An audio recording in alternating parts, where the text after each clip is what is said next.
नमस्कार दोस्तों, स्वागत है आप सभी का एक बार फिर से हमारे चैनल आध्यात्मिक ज्ञान पर।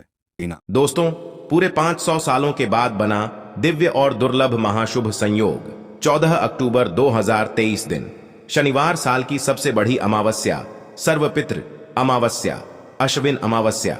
इस दिन चुपचाप गाय को खिला दें। ये एक छोटी सी चीज, रोडपति भी होंगे, करोड़पति मिलेंगी, सभी संकटों और कष्टों से मुक्ति, मृत्यु दंड, पितृदोष से तुरंत होगा खत्म, पितृदोष बदल जाएगा, पितृ आशीर्वाद में पूरे घर में आपके सदैव भरे रहेंगे, अन्न धन के भंडार, और यूं कहें कि आपकी 7 पुश्तें तक करेंगी रुपयों पैसों पर राज। जी हां दोस्तों, 7 पीढ़ियों तक बैंक बैलेंस बढ़ता चला जाएगा, सभी दुख दूर हो जाएंगी और सभी सुख आपके कदम चूमेगी, कदमों में आ जाएंगे। और सबसे बड़ी बात, आपके पितृ आपसे बहुत प्रसन्न हो जाएंगे यदि आप गाय को ये एक छोटी सी चीज खिला देते हैं सर्वपितृ अमावस्या के दिन। तो यकीन मानिए, यदि आपके पितृ प्रसन्न हो गए तो समझ लेना फिर आपके जीवन में मंगल ही मंगल होगा। फिर आपको कोई नहीं रोक सकता। धनवान बनने से, मालामाल बनने से 7 पीढ़ियों तक लाभ मिलेगा। इतनी दुर्लभ संयोग में है इस बार की सर्वपितृ अमावस्या शनिवार के दिन पड़ रहा है। तो ये शनिवारी सर्वपितृ अमावस्या होगी क्योंकि शनिवार का दिन भगवान शनिदेव को समर्पित होता है। इस सबसे पितरों को भी समर्पित है ये दिन, क्योंकि सर्वपितृ अमावस्या है और शनिवार के दिन पड़ रही है। तो समझ लेना, गाय के इन उपायों से आपका कल्याण होना है। तो दोस्तों, यदि आप चाहते हैं कि तत्काल गरीबी समाप्त हो जाए और सभी दुख दर्द संकट आपके जीवन से हमेशा के लिए मिट जाए, तो आज की है वीडियो पूरी देख लेना। यदि आज के वीडियो आपने बीच बीच में से देखी, काट काट कर देखी, तो आपको कोई लाभ नहीं मिलेगा। यदि जीवन से तत्काल गरीबी समाप्त करना चाहते हैं और चाहते हैं कि आपको 7 पीढ़ी तक लाभ मिले, आपके पितर आपसे प्रसन्न हो जाएं और आपके ऊपर आपके पितरों की कृपा बरसे, तो दोस्तों पूरा वीडियो देखना, क्योंकि इस वीडियो में जो हम उपाय बताएंगे, इन उपायों को करने से आपको भगवान शनिदेव की कृपा प्राप्त होगी, पितरों की कृपा प्राप्त होगी और 33 कोटि देवी देवताओं को धारण करने वाली गौ माता की भी कृपा आपको प्राप्त होगी। बहुत ही दुर्लभ संयोग में इस बार सर्वपितृ अमावस्या शनिवार ये अमावस्या है। दोस्तों, वीडियो को शुरू करें। सबसे पहले तो आपसे रिक्वेस्ट करते हैं, वीडियो को लाइक करें और कमेंट्स बॉक्स में जय शनिदेव, जय गौ माता कमेंट में जरूर लिखें, जिससे आपकी समस्त मनोकामना पूर्ण हो। और ज्यादा से ज्यादा वीडियो को शेयर जरूर करना, ताकि और लोग भी इस वीडियो के माध्यम से लाभ उठा सकें। तो दोस्तों, आपको बता दें, अश्विन मास की कृष्ण पक्ष की अमावस्या को हम सर्वपितृ अमावस्या कहते। इस अमावस्या का बहुत ही बड़ा महत्व होता है। वैसे तो हर अमावस्या को आप अपने पितरों को याद कर उनकी सुख शांति और मोक्ष के लिए दान पुण्य के कार्य करती है, परंतु अश्विन मास की अमावस्या है। अश्विन अमावस्या पर अमावस्या जो है, सब अमावस्या में श्रेष्ठ है सर्वपितृ मोक्ष, क्योंकि इस अमावस्या के दिन सब हिंदू अपने पितरों का आशीर्वाद प्राप्त करने के लिए उनका श्राद्ध करते हैं। इस बार शनिवार के दिन ये सर्वपितृ अमावस्या PRH रही है, तो ऐसे में बहुत ही दुर्लभ संयोग है। भगवान शनिदेव की भी कृपा प्राप्त हो गया आपको, और साथ ही साथ आपके पितरों की भी कृपा प्राप्त होगी। इस दिन श्राद्ध का समापन भी होता है। अमावस्या के दिन सभी पितर अपनी संतानों को आशीर्वाद देकर और उन्हें सुख शांति से जीवन व्यतीत करते देखकर फिर से देवलोक को चले जाते हैं। आपको बता दें, इस दिन आपको सुबह के समय स्नान आदि कर शुद्ध अपने आप को कर लें। इसके बाद भगवान सूर्य देव को अर्घ्य दें। जल्दी आप और पूरी खीर, सब्जी आदि का भोजन बनाएं। अपने पितरों को याद करें और उनसे भोजन स्वीकार करने की प्रार्थना करें। ब्राह्मणों को न्योता देकर उन्हें आदर सत्कार के साथ भोजन कराएं। जरूरतमंद गरीबों को भोजन कराएं। यथाशक्ति सामर्थ्य के अनुसार अन्न धन वस्त्र जो भी बने, दान धर्म के कर्म जरूर करें। इसे और भोजन करने के बाद ब्राह्मण को दान दक्षिणा आदि देकर उनका आशीर्वाद लें। इस दिन ध्यान रखना, गाय को, कुत्ते को और कौआ को भोजन जरूर कराएं। बेजुबान पक्षियों को, पशुओं को भोजन जरूर कराएं। यह आप ये मान लें, यदि पितरों को प्रसन्न करना चाहते हैं आप, और वैसे भी इस दिन शनिवार का दिन है, तो काले कुत्ते को तो जरूर भोजन कराएं, गाय को भोजन कराएं, कौए को भोजन कराएं, तो पितृ अति प्रसन्न हो जाएंगे, शनिदेव भी प्रसन्न हो जाएंगे, ये मान लें आप। और इस दिन हरे चारे का दान करें, हरा चारा खिलाएं, गाय को, पशुओं को, और इस दिन घर के दरवाजे पर पानी में खाने की वस्तुएं जरूर रखें। ऐसा करने से पितर बहुत प्रसन्न होते हैं और वंश वृद्धि का आशीष देकर पुनः देवलोक को चले जाते हैं। और दोस्तों, आपके जीवन से सभी प्रकार के दुख, दर्द, संकट, कष्ट भी दूर हो जाती है। दोस्तों, बात करें कि आपको इस दिन यानी सर्वपितृ अमावस्या के दिन गाय से जुड़े कौन कौन से उपाय करने चाहिए जिससे कि आपके पितृ आपसे प्रसन्न हो, भगवान शनिदेव की कृपा बरसे और 33 कोटि देवी देवताओं को धारण करने वाली गोमाता की कृपा बरसे और 7 पीढ़ियों तक आपको लाभ मिले और जीवन से तत्काल गरीबी समाप्त हो जाएगी। दुख, दर्द, संकट, कष्ट है वे हमेशा के लिए दूर हो जाएं। सुख आपके कदमों में आ जाइए, सुख कदम चूमे आपके। तो दोस्तों, अब हम जो उपाय आपको गाय से संबंधित बताने वाले हैं, ध्यान से समझना, ध्यान से सुनना, जिस प्रकार बताइए उसी प्रकार करना, आपको लाभ 100% मिलेगा। तो चलिए शुरू करते हैं गाय से जुड़े हुए कौन कौन से प्रभावशाली चमत्कारिक उपाय है जो कि आपको सर्वपितृ अमावस्या के दिन जरूर करने चाहिए। चलिए शुरू करते हैं दोस्तों। सनातन परंपरा में गाय गंगा और गायत्री का बहुत ज्यादा धार्मिक महत्व है। मान्यता है कि गौ माता के शरीर पर 33 कोटि देवी देवताओं का वास होता है। गौ माता की सेवा एवं पूजा करने वाले जातक पर इन सभी देवी देवताओं की कृपा बरसती है। गौ सेवा से न सिर्फ इस जन्म के बल्कि पूर्व जन्म के भी दोष दूर हो जाते हैं।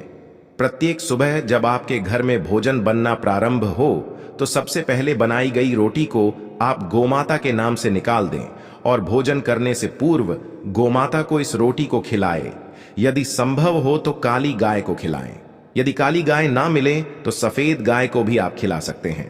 प्रत्येक पूजा और मांगलिक कार्य में गोमाता या उनसे जुड़ी चीजें जैसे गाय का गोबर, गोमूत्र, गाय का दूध अथवा गाय के दूध से बना घी अवश्य शामिल करें।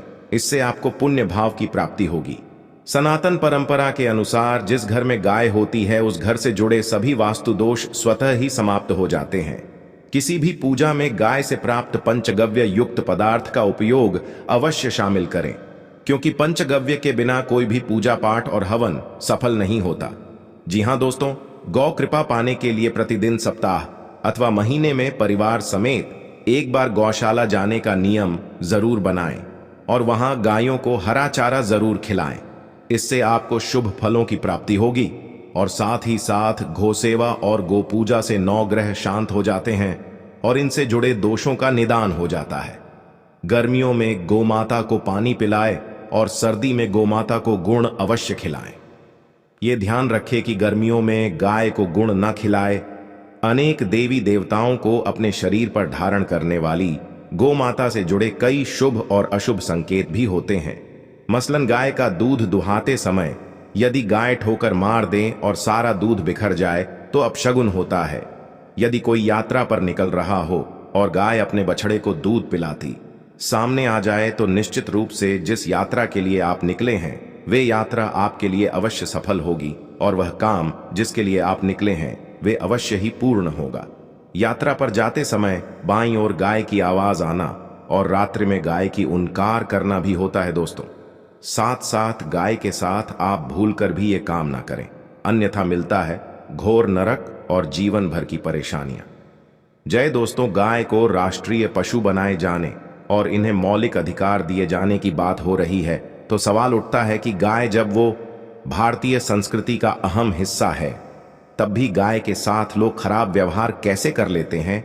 गाय दर दर भटकती रहती है, भरपेट इन्हें चारा तक लोग नहीं देते, चाहे जब तक दूध देती रहती है तो उनकी सेवा होती है और जैसे ही दूध देना बंद कर देती है तो लोग इन्हें उनकी किस्मत पर छोड़ देते हैं, सड़कों पर और गलियों में भटकने के लिए। ऐसे में गोवंशी जीवों को कोई डंडे से मारता है तो कोई उन पर पानी डाल देता है, कभी वाहनों से इन्हें ठोकर लग जाती है तो कभी बीमार होकर बेचारी एक गाय दम तोड़ देती है। ऐसे में जरूरत है इन बातों को जानने की कि गाय को लेकर शास्त्रों में क्या कहा गया है, गाय के साथ आपको कैसा व्यवहार करना चाहिए। या दोस्तों, गाय को कभी भी मारना पीटना नहीं चाहिए। शास्त्रों में गाय को माता का दर्जा दिया गया है। गाय को मारने पीटने वाला माता को मारने पीटने वाले के समान पाप का भागी माना जाता है। ऐसे मनुष्यों को नरक लोक में वर्षों तक कष्ट भोगना पड़ता है। अगले जन्म पशु योनि में मिलता है। कथा है कि गौतम मुनि ने गलती से गाय को डंडा मार दिया था, जिससे गाय की मृत्यु हो गई थी, और इस पाप से मुक्ति के लिए इन्हें वर्षों तक तपस्या करनी पड़ी। भगवान श्री कृष्ण जी ने बेल स्वरूप में आए वृत्रासुर का वध कर दिया था, जिससे मुक्ति के लिए भगवान श्री कृष्ण को संपूर्ण तीर्थों को एक कुंड में बुलाना पड़ा, और इस कुंड में स्नान से वह पाप मुक्त हो गए थे। तो साथ ही साथ जो लोग पानी पी रही गाय को भगाते हैं, वे घोर पापी के भागी बनकर नरक भोगते हैं, ऐसा पुराण में बताया गया है। जबकि जो लोग गाय के लिए प्याऊ और चारा बनवाते हैं, वह महाभाग्यवान होते हैं। ऐसे लोग घोर पाप से मुक्त होकर स्वर्ग पा जाते हैं और बड्ढे ही धनवान कुल में जन्म लेकर सुख भोगते हैं। और साथ ही साथ आराम कर रही गाय को कष्ट देकर कभी भी उठाना नहीं चाहिए। कहते हैं कि जिस स्थान पर गाय बैठी है, वहां से नकारात्मक ऊर्जा समाप्त हो जाती है। गाय के बैठने की जगह को जो लोग नियमित साफ रखते हैं, वे पूर्व जन्म में किए गए जाने अनजाने में पापों से मुक्ति हो जाते हैं और गोलोक में स्थान पाते हैं। गाय को डंडा मारकर उठाना, पानी डालकर उठाने से मनुष्य पाप का भागी बनता है और अगले जन्म में उसे दर दर भटकना पड़ता है। और साथ ही साथ शास्त्रों में बताया गया है कि गाय का दूध उसके बछड़े के लिए होता है। गाय की बछड़े से बचा हुआ दूध ही मनुष्य को लेना चाहिए। लेकिन कुछ लोग एक बार गाय को दूह लेने के बाद फिर से बछड़े के लिए बचा हुआ दूध भी धो लेते हैं। ऐसा करना घोर पाप कहा जाता है। ऐसे दूध को दुहाने वाला और ग्रहण करने वाला दोनों ही पाप की भागी बन जाते हैं। दोस्तों, साथ के साथ शास्त्रों में कहा गया है कि गोवंश यानी गाय और बैल की पीठ पर नहीं बैठना चाहिए। इनके पीठ पर बैठने से महापाप लगता है। ऐसे लोगों को नरक की यातना भुगतनी पड़ती है। एकमात्र महादेव के अंश के उत्पन्न नंदी ही गोवंशी है, जिस पर स्वयं महादेव और महादेवी सवारी करती है, क्योंकि नंदी ने स्वयं अपनी एक सा से महादेव की सवारी बनना स्वीकार किया था। और साथ ही साथ शास्त्रों में गाय के दान को बहुत ही महत्व दिया गया है। लेकिन ऐसी गाय का दान कभी नहीं करना चाहिए जो बूढ़ी और बीमार हो। कठोपनिषद में नचिकेता की कथा भी इस संदर्भ में है कि जिस नचिकेता ने पिता द्वारा बूढ़ी गाय को दान करने पर आपत्ति जताई थी, दूध देने वाली और बछड़े सहित जो लोग गाय का दान करते हैं, वह महान पुण्य को प्राप्त करके स्वर्ग में स्थान पाते हैं। दोस्तों, साथ ही साथ सूर्य चंद्र मंगल या शुक्र की युति राहु से हो तो पितृदोष होता है। यह भी मान्यता है कि सूर्य का संबंध पिता से और मंगल का संबंध रक्त से होने के कारण सूर्य यदि शनि राहु या केतु के साथ स्थित हो या दृष्टि संबंधी हो, मंगल की युति राहु या केतु से हो तो पितृदोष होता है। इस दोष से जीवन संघर्ष में बन जाता है। यदि पितृदोष हो तो गाय को प्रतिदिन या किसी भी एकादशी को या किसी पूर्णिमा के दिन या अमावस्या को रोटी गुण चारा आदि खिलाने से पितृदोष से समाप्त हो जाता है। साथ ही साथ देसी गाय की पीठ पर जो कुबड़ होता है, वह बृहस्पति गुरु हैं। अतः जन्म पथरी में यदि बृहस्पति अपनी नीच राशि मकर में हो या अशुभ स्थिति में हो, वो तो देसी गाय के इस बृहस्पति भाग शिवलिंग रूपी कुबड़ के दर्शन करने चाहिए। गुण तथा चने की दाल रखकर गाय को रोटी भी दें। इससे आपको शुभ फलों की प्राप्ति होगी। और साथ ही साथ यदि आप रास्ते में जा रहे हो और सामने से गौ माता आती हुई दिखाई दे, तो गौ माता को आप अपनी दाहिनी ओर से जाने देना चाहिए। आपकी यात्रा अवश्य ही सफल होगी। और साथ ही साथ ये संकेत भी जान लें, यदि आप यात्रा पर जा रहे हैं और सामने आपके गाय पड़ जाए अथवा अपने बछड़े को दूध पिलाती हुई सामने गाय दिखाई दिए जाए, तो समझ जाना कि वह यात्रा आपके लिए अवश्य ही सफल होंगी। और साथ ही साथ जिस घर में गाय होती है, उसमें वास्तु दोष स्वतः ही समाप्त हो जाता है। और साथ ही साथ आपको बता दें कि गाय को आप जो भी रोटी बनाए, प्रतिदिन रोटी ही बनाए। गाय को अगर आपने रोटी बनाई है तो कोशिश करें कि उस रोटी को आप तुरंत ही गाय को दे दें। अगर आप उस रोटी को रख देंगे और उस रोटी को अगले दिन देंगे तो वे रोटी बासी मानी जाएगी। गाय को कभी भी बासी रोटी ना दें, इससे घर में नकारात्मक ऊर्जा वास करती है और जो भी कार्य आपके बनने वाले होंगे वह कार्य भी आपके बिल्कुल भी नहीं बनेगी। इससे आपके घर में हमेशा दरिद्रता का वास रहेगा और आप जिस भी कार्य को करेंगे उस कार्य में आपको हमेशा असफलता ही हाथ लगेंगी। इसलिए कोशिश करें गाय को रोजाना ताजी रोटी बनाकर खिलाए और रोटी को बिल्कुल ना रखें। बासी रोटी गाय को ना दें और साथ ही साथ सड़ी गली चीजें गाय को नहीं खिलानी चाहिए कि घर में कोई फल है, कोई सब्जी है, सो जाए तो लोग क्या करते हैं, गाय को खिला देते हैं। नहीं, ऐसा नहीं करना चाहिए। ऐसा करने से यदि आप गाय को खिलाते हैं तो और आप पाप के भागी बन जाते हैं। आप बिल्कुल भी सड़ी गली चीजें गाय को ना खिलाए और साथ ही साथ आप आटे की 11 लोइयां बनाकर उनके ऊपर हल्दी लगाए।